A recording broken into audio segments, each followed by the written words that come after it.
Today's chapter, 2 Samuel 21, Justice for the Gibeonites.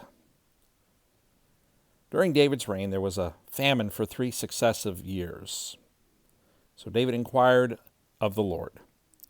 The Lord answered, "It is due to Saul and to his bloody family because he killed the Gibeonites."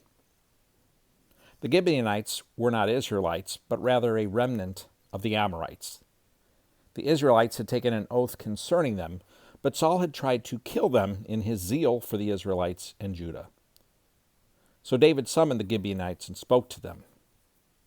He asked the Gibeonites, "What should I do for you? How can I make atonement so that you will bring a blessing on the Lord's inheritance?"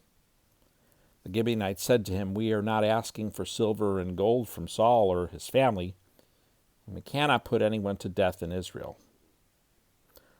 "Whatever you say, I will do for you," he said.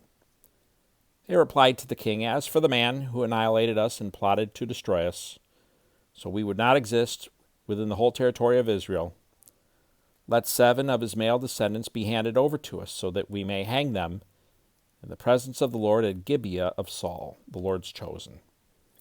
The king answered, "I will hand them over." David spared Mephibosheth, the son of Saul's son Jonathan, because of the oath of the Lord that was between David and Jonathan, Saul's son.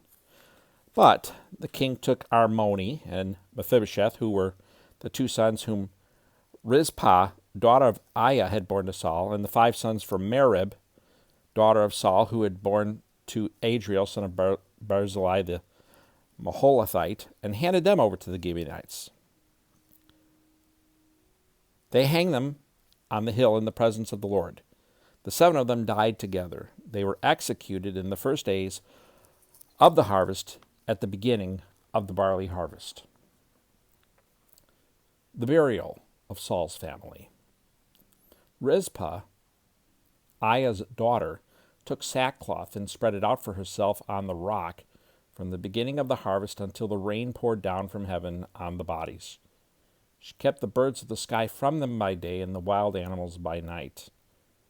When it was reported to David what Saul's concubine Rizpah, daughter of Aiah, had done, he went and got the bones of Saul and his son Jonathan from the citizens of Jabesh Gilead. They had stolen them from the public square of Beth-shan, where the Philistines had hung the bodies the day the Philistines killed Saul at Gilboa. David had the bones brought from there. They gathered up the bones of Saul's family who had been hanged and buried the bones of Saul and his son Jonathan at Zelah in the land of Benjamin, in the tomb of Saul's father Kish. They did everything the king commanded. After this, God was receptive to prayer for the land. The Philistine giants. The Philistines again waged war against Israel. David went down with his soldiers, and they fought the Philistines. But David became exhausted. Then Ishbi Benob, one of the descendants of the giant, whose bronze spear weighed about 8 pounds, and who wore new armor, intended to kill David. But Abishai, son of Zeruiah, came to his aid, struck the Philistine, and killed him. Then David's men swore to him, "You must never again go out with us to battle. You must not extinguish the lamp of Israel." After this, there was another battle with the Philistines at Gob.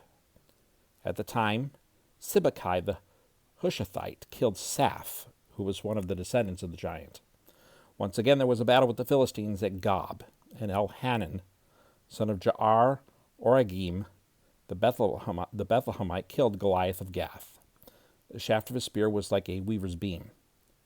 At Gath there was still another battle. A huge man was there with 6 fingers on each hand and 6 toes on each foot, 24 in all. He too was descended from the giant. When he taunted Israel, Jonathan, son of David's son Shimei, killed him. These 4 were descended from the giant in Gath and were killed by David and his soldiers. 2 Samuel chapter 21. Thanks for listening, everybody. Hope you have a great day, and hope to see you tomorrow.